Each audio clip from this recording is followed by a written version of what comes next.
Ini lamb shank ni, lamb shoulder ni kita ambil satu lamb shoulder.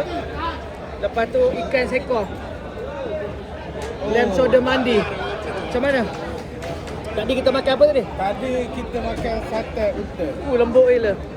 Ini memang tengok juicy ya. Juicy ya. Allah. Alhamdulillah. Ini. Lokah. Lokah gitu ya. Oh. Ni ha, kita ni. Gila. Memang bau orang.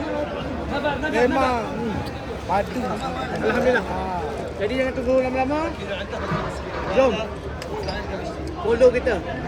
Backpacker Saraman. Lepas tu jom kita makan. Bismillah. Halal. Halal. Jom. Follow kita Kelana Pahang tadi. Kita akan bawa korang pula rasa apa kau rasa. Bye-bye.